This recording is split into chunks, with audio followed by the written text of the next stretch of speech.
दुईजना अमेरिकी कांग्रेसका सदस्यहरू किन नेपाल आउनु पर्यो? कस्ता घातक व्यक्तित्वहरू होलान्? अग्नि सापकोटाजीको मुद्दै हेर्न नसक्ने भनेपछि कति निरीह। तपाईले अहिले जान्नुभयो अग्निप्रसाद सापकोटाजीले मुद्दा नहेर्नेमा। किन नहेर्ने मुद्दा? नेपालको लोकतन्त्र थाम्दैन आउँदै हुनुहुन्छ, नेपालको सुशासनको लागि आउँदै हुनुहुन्छ, अनि तपाईको सुशासन अब अमेरिकाले गर्छ। कस्तो हो यो? हिजो बालुवाटारको उहाँहरूको बैठकमा यो आईपीएस अन्तर्गत पनि छ प्रवृत्तिहरू, यो आर्थिक समृद्धि भन्दा बाहेक अरू केही छैन भन्छ। लाज छैन? आईपीएसलाई पूर्ति गर्ने न्यूमा एमसीसी को बहानामा संसदबाट यो सम्झौता पास गराएर नेपाली जनताको सम्प्रभुतामाथि चुनौती दिने काम तिनीहरू आउनु अगाडि नै होइन यो एमसीसी पास गर्ने भयो भन्ने कुरा भनियो भने पनि यसलाई आश्चर्य मान्नुपर्ने चाहिँ हुन ठान्नु नपर्ने अवस्था पनि हुन सक्छ। त्यसको परिलक्षण हो कि भन्न पनि हामी सक्छौं। एमसीसी लाई त तपाईले केही भन्न सक्नु भएन। यो किन भन्न सक्नु भएन? यी सबैले एमसीसी को विरुद्धमा के भने? पश्चिमा शक्ति दक्षिणको शक्तिले नै यिनीहरूलाई विभाजन गरेको। एउटाले जलारी चढाउनु भयो, अर्कोले रक्षाबन्धन बाँध्नु भयो। श्री 3 को सरकारलाई नेपाली जनताले अब धान्न सकेनन्। हामीले पनि एउटा मोर्चा गठन गरेका छौं। नेपालको राष्ट्रिय झण्डा डढाउने तँलाई 50 करोड डलर दिन्छु दिन्छु दिन्छु किन भन्नु पर्यो? नारा सन्दर्भहरूमाथि केन्द्रित रहेर कुराकानी गर्नका निम्ति राजनीतिक विश्लेषक एवं वरिष्ठ अधिवक्ता विष्णु भट्टराई हामीसँग हुनुहुन्छ। स्वागत छ विष्णु सर। हजुर धन्यवाद। यो देशमा राजावादीहरू फेरि एउटा एकीकृत संगठन बनाउँदैछन्। थुप्रै राजावादीहरूको एउटा टिमलाई एकता गर्ने प्रक्रिया चलिरहेको छ र एउटा नयाँ शक्ति बनाएर राजावादीहरू अब सडक आन्दोलनमा जाने भन्ने खालका चर्चाहरू पनि उठेका छन् भन्ने सुनिन्छ। धार्मिक सङ्गठन र राजावादी सङ्गठनहरूको यो एकताको हल्ला के हो? राजावादीहरू र राजा के गर्दैछन् बताइदिनु न तपाईले जानकारी भएसम्म। नेपाललाई संघीय गणतन्त्रात्मक धर्मनिरपेक्ष राष्ट्र बनाउनु पर्छ भनेर 62-63 को आन्दोलन होस् अथवा त्योभन्दा अघि भएका नागरिक आन्दोलनहरू जे भन्नुस्, तिनीहरूमा नेपाली जनताको सहभागिता थिएन अपवाद स्वरूप। त्यसै गरेर नागरिकता लगायतका विषयमा विदेशी ज्वाइँ बुहारीहरूलाई ज्वाइँ लगायतकालाई नागरिकता दिनुपर्छ भन्ने आवाज पनि उठेको थिएन। तर यो संघीय लोकतान्त्रिक गणतन्त्रात्मक धर्मनिरपेक्ष राष्ट्रको संविधान आएपछि भन्नुस् अथवा 62-63 को दिल्लीमा भएको 12 बुँदे समझदारी पछाडि नेपालमा भएको आन्दोलन भन्नुस्, ती सबै गतिविधिमा अझ त्यो 12 बुँदे समझदारीमा पनि संघीय गणतन्त्र धर्मनिरपेक्ष जस्ता शब्दावलीहरू प्रयोग पनि भएका थिएनन् भनेदेखि अहिले संघीय लोकतान्त्रिक गणतन्त्र भनेर देशलाई सुखी नेपाली समृद्ध नेपाल बनाउँछु भनेर देशलाई सी जिनपिङ धाराद्वारा अगाडि बढाएर चीन जस्तै समुन्नत बनाउँछु भन्ने साम्यवादीहरू भएर आफूलाई साम्यवादी भन्ने र संसदीय प्रजातन्त्रको संविधान अन्तर्गत राज्य सत्तामा विराजमान हुने, अर्बौंको भ्रष्टाचार गर्ने, कोरोना महामारीमा पनि G2G भनेर सेना समेतको प्रयोगमा भ्रष्टाचार देशमा चरमचुलीमा पुग्ने, यी सम्पूर्ण काम कार्यवाही हेरेर र तपाईले बनाउनु भएका श्री 3 को सरकारलाई नेपाली जनताले अब धान्न सकेनन्। त्यसकारणले गर्दाखेरि तत्कालीन श्री 5 बडा महाराजधिराज पृथ्वीनारायण शाहले पनि फिरङ्गीहरू देशभित्र आए भने मुलुकलाई कंगाल पारेर छाड्छन्, त्यसकारण तिनीहरूको प्रवेशलाई नियमित र निषेध गर्ने जुन दिव्य उपदेश उहाँले छोडेर जानुभएको थियो, त्यही राज संस्थालाई अन्त्य गरेपछि, राजा वीरेन्द्रको वंश विनाश गरिसकेपछि 2059 सालमा, त्यसपछि नै नेपालमा क्रिस्चियनिटीको प्रभाव, राज संस्थाको अन्त्य र देशको धर्म समेतको अन्त्य भएको कारणले गर्दा अब 15 वर्ष पछाडि बल्ल नेपालका आफूलाई राज संस्थावादी हुँ भन्नेहरू, हिन्दू राष्ट्रका देवादिदेव दैविक वेदमा विश्वास गर्ने शक्तिहरू एक ठाउँमा बस्ने जमर्को गरेको प्रयास हुँदै हो। त्यसैको सिलसिलामा राष्ट्रिय एकताका लागि संयुक्त जनआन्दोलन मोर्चा भनेर अहिले म समेतको संलग्नतामा हामीले पनि एउटा मोर्चा गठन गरेका छौँ, जसको विधिवत रूपमा 2078 भदौ 20 गते हामीले त्यसलाई सार्वजनिक गर्दैछौँ। यसमा कतिवटा संस्थाहरू को संयुक्त मोर्चा बन्ने? अहिले साना राजनीतिक दलहरू 15-16 वटा छन् र त्यसै गरेर धार्मिक संस्थाहरू त धेरै छन्, यति छन् भन्न पनि अब यहाँ हरेक टोल पछि गल्ली पछि एउटा एउटा धार्मिक सङ्गठन छ। अब राजावादीहरू जस्तै हिन्दूवादीहरूको पनि त्यसैले 20-25 वटा धार्मिक सङ्गठनहरू पनि छन्, व्यक्तित्वहरू पनि छन्। त्यसैले गर्दाखेरि यो अहिले मुलुकको अवस्थालाई हेरेर एमसीसी जस्ता राष्ट्रघाती सम्झौताहरू गरेर विदेशीको लागि कम्फर्टेबल सरकार बनाउने गणतन्त्रवादीहरूको क्षमतालाई हेरेर प्रतिनिधि सभामा 165, 275 को प्रतिनिधि सभामा 165 जना संसद सदस्यको समर्थन प्राप्त गरेको सरकारले 1.5 महिना पुग्दासम्म एउटा मन्त्री परिषदलाई पूर्णता समेत दिन नसकेको, तर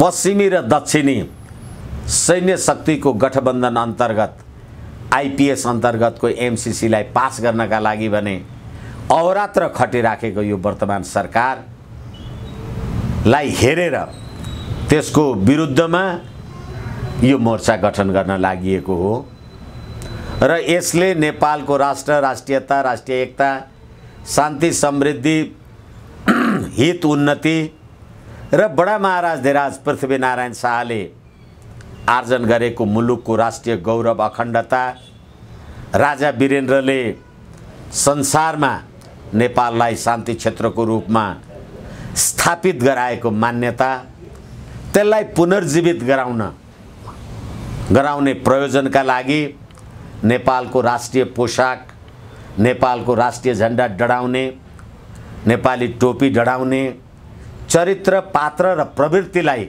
निरुत्साहित गर्नका लागि यो अहिले संयुक्त मोर्चाको अवधारणा हामीले अघि सार्या हो। ठिक छ, यो मैले तपाईलाई जिज्ञासा राखेको थिएँ, तपाईले प्रश्न पार्नुभयो। यो विषयलाई यहीँ छोडेर अहिले म पछिल्लो घटनाक्रमलाई जोड्न चाहन्छु। एमसीसी फेरि चर्चामा चुलिएको छ। चर्चा यहाँ एमसीसी के हुने, पास गर्ने कि नगर्ने भन्ने कुरा उठिराखेको र एमसीसी को विरुद्ध आवाजहरू पनि उठिराखेको अवस्थामा एमसीसी बाटै, अमेरिकाबाटै एमसीसी को उपाध्यक्ष र सह उपाध्यक्ष नेपाल आउँदै हुनुहुन्छ भन्ने खालको खबर सार्वजनिक भएका छन्। यसले के सन्देश दिन्छ र यो एमसीसी को विषयमा अब के भन्न सकिन्छ बताउनुहोस् त।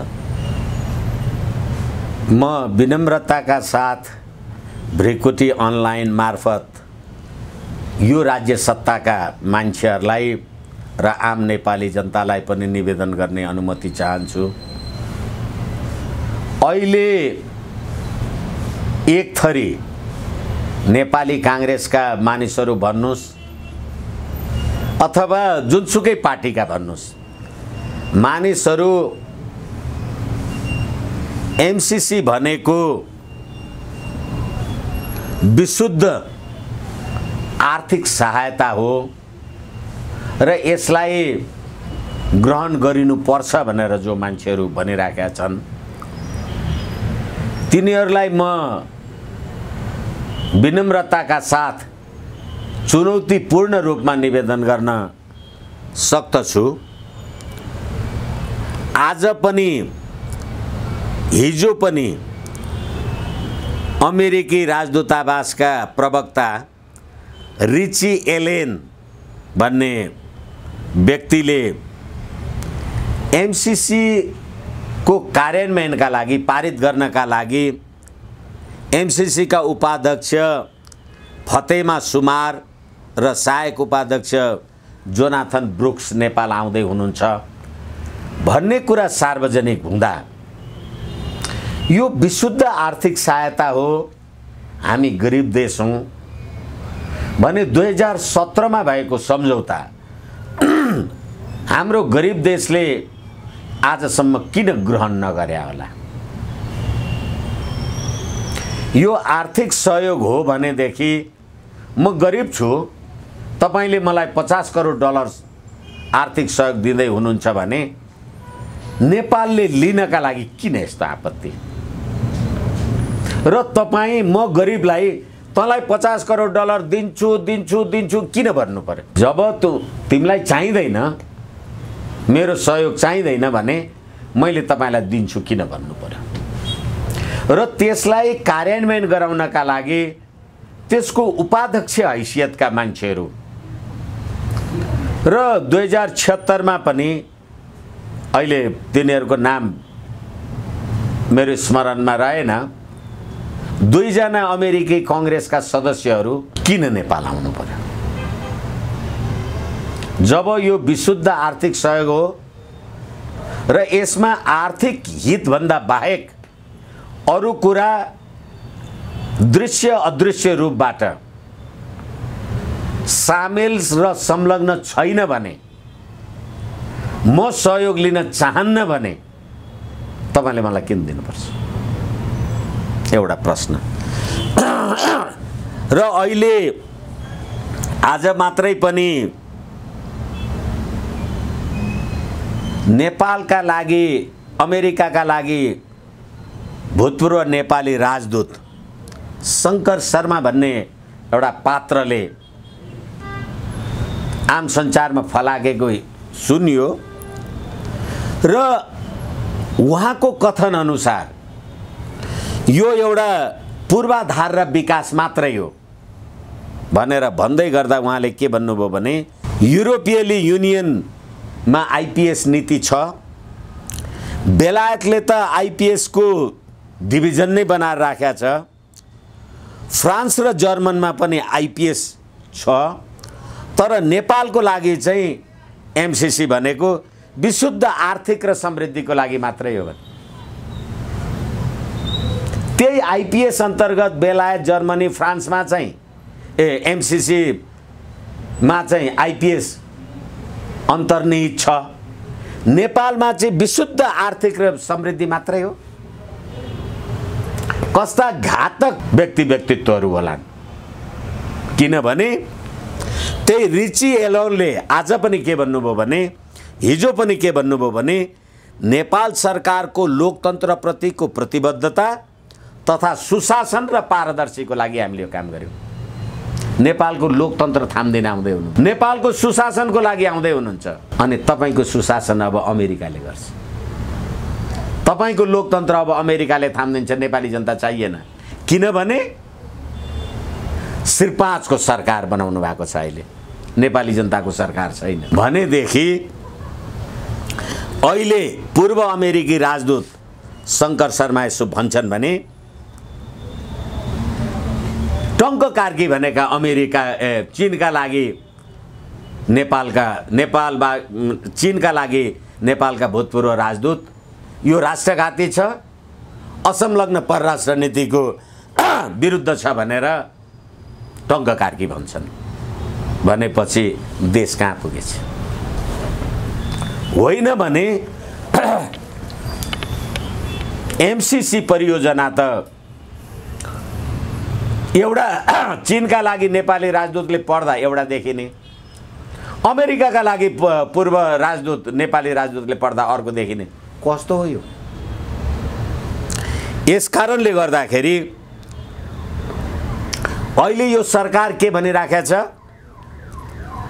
यो अनुमोदन गरिएन भने त देशको अन्तर्राष्ट्रिय विश्वास गुम्ने भनेर उहाँहरू भन्दै हुनुहुन्छ। मेरो मुलुकको राष्ट्रिय स्वाधीनता, सम्प्रभुता, अखण्डतामा आँच आउने कुरालाई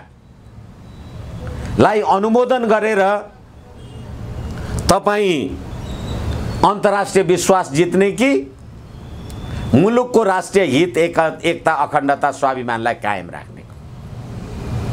यही सरकारको 5 वटा घटक हिजो बालुवाटारको उहाँहरूको बैठकमा यो आइपिएस अन्तर्गत पनि छ र यसलाई संशोधन सहित पास गर्नुपर्छ भन्ने एकीकृत समाजवादी माधव नेपाल लगायतको पार्टी, पुष्पकमल दाहालजीको पार्टी, अनि हिजो विदेशीको लागि कम्फर्टेबल सरकार बनाइदिने अब अहिले एमसिसीको गतिविधिमा यो गति हेर्नुहोस्। र उनीहरू के भन्ने भने संशोधन सहित एमसिसी पास गर्नुपर्छ। किन संशोधन सहित पास गर्नु पर्यो? जबकि एमसिसीमा नेपालले चाहेन भने 30 दिने सूचना दिएर रद्द गर्न सकिन्छ। तपाईँ यसलाई संशोधन सहित पास गर्नुपर्छ भनेर किन भन्दै हुनुहुन्छ? हिजो तपाईँ आफै नेकपामा केपी शर्मा ओलीसँगको संयुक्त सहकार्यमा रहँदाखेरि केपी शर्मा ओली पनि त एमसिसी पास गर्नका लागि त तल्लीन हुनुहुन्थ्यो नि। अनि अहिले नेपाल र नेपाली जनताको राष्ट्रिय हित, उन्नति, समृद्धि, समुन्नतिमा छैन भन्ने कुरा देख्दा देख्दै यो एमसिसी पास गर्नका लागि जब एमसिसी का उपाध्यक्ष र सहायक उपाध्यक्षले नेपाल आउँदैछन् भने यो नेपालको राष्ट्रिय हितमा रहेछ कि अमेरिकाको इन्डो पेसिफिक स्ट्राटेजी सैन्य रणनीति अन्तर्गत रहेछ भन्ने कुरा बुझिएन। जब खुद अमेरिकाको राजदूतावासका प्रवक्ता लोकतन्त्रप्रतिको प्रतिबद्धता तथा सुशासन र पारदर्शिताको कुरा गर्छन्, नेपालका यो शङ्कर शर्मा भन्ने यी प्रवृत्तिहरू यो आर्थिक समृद्धि भन्दा बाहेक अरू केही छैन भन्छ। लाज छैन।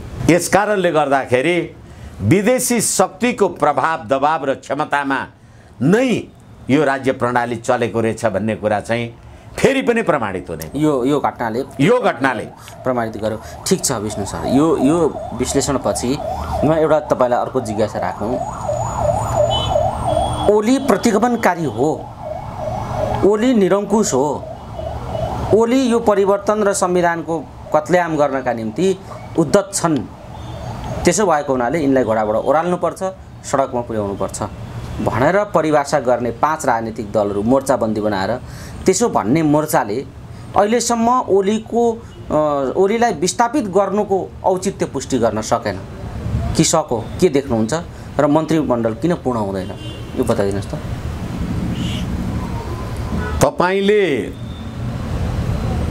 एउटा कुनै पार्टीको शीर्षस्थ नेतृत्वको विषयलाई लिएर विस्थापन र संस्थापनको कुरा गर्नुभयो।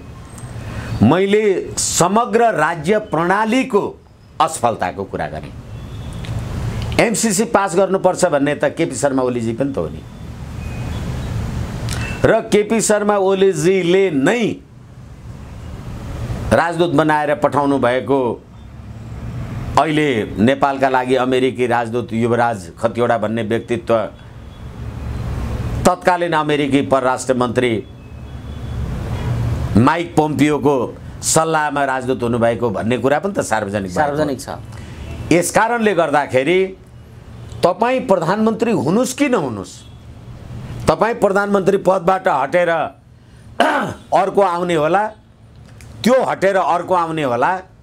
तर के हो भनेदेखि यो अमेरिकी रणनीति अन्तर्गतको एमसिसीलाई त तपाईले केही भन्न सक्नु भएन। यो किन भन्न सक्नु भएन?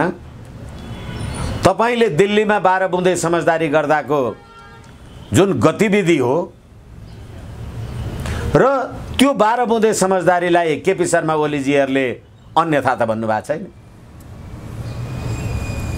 हालाकि उहाँहरूले हामीले बनाएको उत्कृष्ट संविधान जेसुकै भने पनि धर्मनिरपेक्षको संविधान भनेर पशुपतिमा सुनको जलारी चढाउने लगायतका काम कार्यवाही गरे पनि यिनै केपी शर्मा ओलीको पार्टीका प्रदीप गेवाली परराष्ट्र मन्त्री भएको टाइममा एमसीसी नेपालको हितमा छ भनेर 15 बुँदे अवधारणा पार्टीमा बुझाउने यिनै होइनन्। त्यसकारणले गर्दा भर्खरै हामीले योभन्दा अघिल्लो एपिसोडमा तपाईले राख्नुभएको प्रश्न जिज्ञासालाई सम्बोधन गर्ने क्रममा मैले जे निवेदन गरेँ, यो राज्य प्रणाली, यसका पात्र र प्रवृत्तिहरूले नेपालको राष्ट्रिय एकता अक्षुण्णतालाई चाहिँ कायम राख्न नसक्ने हो कि भन्ने कुरा चाहिँ प्रश्नसँग देखियो। र हामीले सुरुमा कुरा गरे अनुसार त्यसै कारणले गर्दाखेरि अहिले नयाँ मोर्चा, जनस्तरबाट नयाँ मोर्चा, अखण्ड नेपाल, सनातन धर्म संस्कृति सभ्यता सहितको हिन्दू राष्ट्र नेपाल, राष्ट्रिय एकताको प्रतीकको रूपमा राज संस्था सहितको नेपालको बारेमा हामीले जे कुरा अहिले उठाइराखेका छौँ, यिनै सब राष्ट्रहित विपरीतका काम कार्यवाहीहरू यो राज्य प्रणालीद्वारा यो संविधानको आवरणमा तपाईले बनाउनु भएको संविधान, तपाई लोकतन्त्रको संविधान बनाए भनेर आफूलाई जतिसुकै ठुलो कुरा गर्नुहुन्छ, अहिले संविधानभन्दा माथि तपाईको लोकतन्त्रको नेपाली जनताले मत दिएर बनाएको संविधानभन्दा माथि आईपीएसलाई पूर्ति गर्ने न्यूमा एमसीसी को बहानामा संसदबाट यो सम्झौता पास गराएर नेपाली जनताको सम्प्रभुतामाथि चुनौती दिने काम यो वर्तमान राज्य व्यवस्थाले गरेन।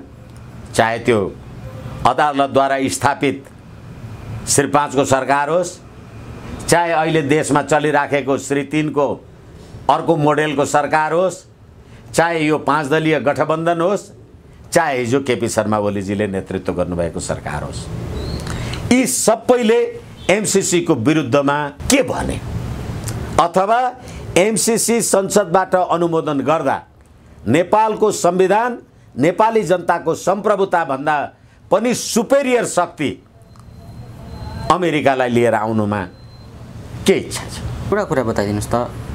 तपाईले देख्दा, तपाईको दृष्टिमा, तपाईले नियालेको अहिलेको राजनीतिमा हेर्दाखेरि यो कम्युनिस्ट कसका निम्ति फुटेका रहेछन्? यो एमाले विशेष गरी नेकपा एमाले कसका निम्ति फुटेको रहेछ बताइदिनुस् त। यो वास्तवमा बीआरआई को विरुद्धमा एमसीसी पास गर्नका लागि भारतको नयाँ दिल्लीमा 2063 मङ्सिर 8 गते को 12 बुँदे समझदारी को आवरणमा नेपालमा संघीय लोकतान्त्रिक गणतन्त्र ल्याइदिने भारतीय लगायतका पश्चिमा शक्तिहरू अनि निर्वाचन जितेर आएपछि होइन हामी त सी जिनपिङ विचारधाराद्वारा काम कार्यवाही गर्छौं भनेपछि संसदीय प्रजातन्त्रको संविधानको शपथ ग्रहण गरेर सर्वहाराको अधिनायकवाद लागू गर्ने चरित्रको त्यो साम्यवादी नेपालका साम्यवादी हुँ भन्नेहरूको चरित्र, आफूलाई कम्युनिस्ट भनेर होली वाइन खानेहरूको चरित्रलाई हेरेर पश्चिमा शक्ति दक्षिणको शक्तिले नै यिनीहरूलाई विभाजन गरेको। यी जति राजावादी शक्ति हुन्, शक्ति भनेर चिनिएका संगठन र शक्तिहरू छन्, यी कहिल्यै मिल्न नसक्ने जातका हाँडी जस्ता थिए यी राजावादी शक्तिहरू। अहिले ठ्याक्कै फेरि एउटै मोर्चा हुनुमा के राजा ज्ञानेन्द्रको इशाराले हो काम गरेको? शङ्का गर्न पाइन्छ र राजनीतिमा कुनै पनि कुरा असम्भव भनेर भनिदैन। तर बाटो हिँडिराखेको बेलामा आज मलाई ठेस लागेको थियो, तपाईँ खुचिङ भन्नुहुन्थ्यो, भोलि तपाईँलाई ठेस लाग्यो, पर्सि उसलाई लाग्यो, ए सबैको घाउ हुने रहेछ भनेपछि अहिले सबै राजावादी हुँ भन्नेहरूलाई जुन प्रकारको ठेस लागेको छ, राष्ट्र, राष्ट्रियता, राष्ट्रिय एकता, अखण्डता, स्वाधीनता, सम्प्रभुतामाथि जुन प्रश्न उठेको छ, लिपुलेक, लिम्पियाधुरा र कालापानीवाला कुरा जे हेरेका छन्, जयसिंह धामीको उसको बारेमा, हत्याको बारेमा सरकारको जुन नालायक काम कार्यवाही हामीले हेरिराखेका छौँ, नागरिकताको विषय उठाइएको कारणले अब पारिबाट आएकै मान्छेहरूले नेपालमा यहाँका ओरिजिनल नेपालीहरू अल्पमतमा पर्ने हुन् कि भन्ने त्यो गतिविधिले सम्पूर्ण मान्छेहरूलाई यो राज्य व्यवस्थाको गतिविधिले गर्दा राष्ट्रियता नै खतरामा परेको छ भन्ने कुराको चेताएर एक ठाउँमा बस्ने प्रयास गरेको हो भन्ने मलाई लाग्छ। यो संयोजन गर्ने, यो एकता र संयुक्त मोर्चा बनाउने संयोजनकारी भूमिका चाहिँ कुन सङ्गठनले कसले गर्यो बताइदिनु। संयोजनकारी भूमिका म सनातन संस्कृति समाज नेपालमा पनि छु। हामीले पनि संवैधानिक राज संस्था, अखण्ड नेपाल र हिन्दू राष्ट्रको पक्षधर शक्तिहरू, चाहे त्यो धार्मिक, राजनीतिक, सांस्कृतिक, शैक्षिक सङ्घ संस्था, शक्ति व्यक्ति जो छौँ एक ठाउँमा बस्यौँ भनेर हामीले पनि प्रयास गरेको हो। त्यसै गरेर अरू पनि साथीभाइहरूले त्यस प्रकारको प्रयास गर्नुभएको कारणले गर्दा अहिले यो विभिन्न थरी शक्तिहरूको अलिकति डाउन साइज हुँदै आएको छ। मलाई लाग्छ छोटो समयमा नै यो एउटा सशक्त नेपालभित्रै नेपाली जनताकै क्षमतामा नेपाललाई सर्वधर्म समभाव सनातन हिन्दू राष्ट्र नेपाल, संवैधानिक राज संस्था, अखण्ड नेपाल बनाउने कुरामा यो शक्ति कामयाबी हुन्छ भन्ने मलाई लाग्छ। जसरी ओलीजीले सरकारको नेतृत्व सम्हालेपछि अहिलेसम्म मन्त्रीमण्डललाई पूर्णता दिन नसकी पनि उहाँ हिँडिराख्नु भएको छ। यही बेला उहाँ बढी ओलीजीसँग निकट बन्न खोज्दै हुनुहुन्छ देउबाजी भनेर माधव र प्रचण्डलाई टाउको दुख्न थाल्यो भन्ने सुनिन्छ चर्चा बाहिर। हो यस्तो? त्यो दुईटा कुरा हुन सक्छ। सामन्त गोयल आउने र विजय चौथाईवाले आउने, एउटासँग मध्यरातमा के कुरा गर्नुभयो, अर्कासँग डोरी बाँध्नुभयो। दुईटै धर्मनिरपेक्ष देशको प्रधानमन्त्री, एउटाले जलारी चढाउनु भयो, अर्कोले रक्षाबन्धन बाँध्नुभयो। अनि दुईटै एमसीसी पास गर्न लागिराखेका शक्तिहरू छन् र हिजोको बैठकमा पनि माधव नेपालजी र प्रचण्डहरूले यो संशोधन सहित पास गर्नुपर्छ भन्ने प्रश्न राख्दै एमसीसी पास नगरी हुँदैन भन्ने र अघि हामीले कुरा गरिसक्यौँ। यसका उपाध्यक्षहरू फतेमा सुमार लगायतका मान्छेहरू नेपाल आउँदैछन् भन्ने कुरा भएपछि एमसीसीको सन्दर्भ र यो धर्मनिरपेक्षको सन्दर्भका लागि यो कार्यवाही भएको कुरा दक्षिणको इसारामा भएको हुनसक्छ र एमसीसीका लागि अहिले जो एमसीसीका उपाध्यक्ष र सहायक उपाध्यक्ष आउँदैछन् तिनीहरू आउनु अगाडि नै होइन यो एमसीसी पास गर्ने भयो भन्ने कुरा भनियो भने पनि यसलाई आश्चर्य मान्नुपर्ने चाहिँ हुन ठान्नु नपर्ने अवस्था पनि हुनसक्छ। त्यसको परिलक्षण हो कि भन्न पनि हामी सक्छौँ।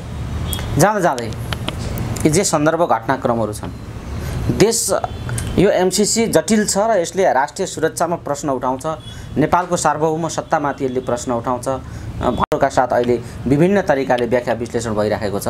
मुलुकको सार्वभौम सत्तामाथि, मुलुकको एउटा स्वाधीनतामाथि प्रश्न आउने स्थितिमा यो देशको सेनाले पनि यसप्रति चिन्तित हुनुपर्ने हो। किन बोल्दैन यो लाटो सेना भन्न थाले मान्छेहरूले? यो सेनाको चिन्ताको विषय हो कि होइन? सेनाले बोल्नुपर्छ पर्दैन यो यतिखेर यो निश्चित रूपमा मुलुकको राष्ट्रिय एकता, अखण्डता, स्वाधीनता, सम्प्रभुतासँग चिन्ताको विषय हो। हामीले अफगानिस्तानमा हेर्यौँ, अमेरिकी सेनाको दबदबामा रहेर जसरी त्यहाँको राष्ट्रपति अशरफ घानी जस्ता मान्छेहरूले अफगान जनताको इच्छा विरुद्ध, अफगानी सेनाको विरुद्ध अमेरिकीहरूसँग सैन्य गठबन्धन, सन्धि, सम्झौता जे कागजपत्र गरेका थिए होला, तालिबानहरूले काबुलमा आक्रमण गर्दाखेरि अफगानी सेनाले प्रतिकार गरेन। त्यसै कारणले मलाई लाग्छ नेपाली सेनाले पनि अफगानिस्तानबाट धेरै ठुलो ज्ञान लिएको होला। त्यसकारण नेपाल, नेपाली जनता, नेपाल राष्ट्र, राष्ट्रियता, एकताको पक्षमा नेपाली सेना सजग छ, रहनुपर्छ र हुन्छ। किनभने सरकार भन्ने, राज्य सत्ता भन्ने कुरा त कहिले पल्टिन्छ, कहिले आउँछ, कहिले जान्छ। त्यसै कारणले सेनाले समय आएपछि उपयुक्त समयमा राष्ट्रहितको लागि आफ्नो क्रियाशीलता, आफ्नो वाञ्छनीयता प्रदर्शित गर्नेछ भन्ने अपेक्षा राख्छु म। अपेक्षा राख्नुहुन्छ एउटा कुरा हो, तर बोल्नु चाहिँ आवश्यक छैन।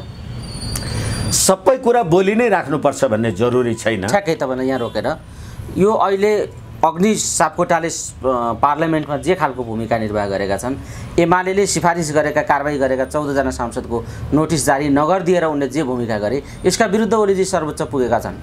अब सर्वोच्चमा 10 वर्ष अगाडिदेखि अपहरण र हत्या सम्बन्धी मुद्दा अग्नि सापकोटाको छँदै थियो, तर त्यसको सुनवाई गर्ने क्रममा नहेर्नेमा मुद्दा राखियो भन्ने समाचार सार्वजनिक भयो। यो नहेर्ने भनेको के हो? सर्वोच्चमा अग्निको सापकोटाको मुद्दा र अब ओलीले हालेको मुद्दाको सुनवाई कसरी हुन सक्छ बताइदिनुहोस् त। अब फेरि पनि हामी सुरुमै पुग्यौँ। तपाईले अग्निप्रसाद सापकोटाजीलाई सभामुख बनाउँदा केपी शर्मा ओलीजी तपाईको पार्टीले भोट दिनुभयो कि भएन? तपाईले अहिले जान्नुभयो अग्निप्रसाद सापकोटाजीले? अनि अग्निप्रसाद सापकोटाजी जस्ता 17,000 नेपाली जनता मर्ने मराउने काममा संलग्न भएका मान्छेहरू, जसको सम्मानित सर्वोच्च अदालतमा अपराध कर्मको विषयलाई लिएर मुद्दा चलिराखेको छ, त्यस्तो व्यक्तिलाई निर्वाचनमा उम्मेदवार हुने, मत दिने र तिनैका पार्टी राज्य सत्तामा पुर्याउने यही राज्य प्रणाली होइन? त्यसकारण मैले बार-बार भनिराखेको छु तपाईसँग, तपाईले प्रणाली के लिएर आउनुभयो? हेर्नुभयो होला नि प्रणाली। अब अहिले मुद्दा नहेर्नेमा, किन नहेर्ने मुद्दा? किनभनेदेखि हिजो तपाईँ प्रधान न्यायाधीश भएर संवैधानिक परिषदको बैठकमा बसेर जे निर्णय गर्नुभएको थियो, ती निर्णय सम्मानित सर्वोच्च अदालतको विचाराधीन छन्, रिट निवेदन परिराखेका छन्।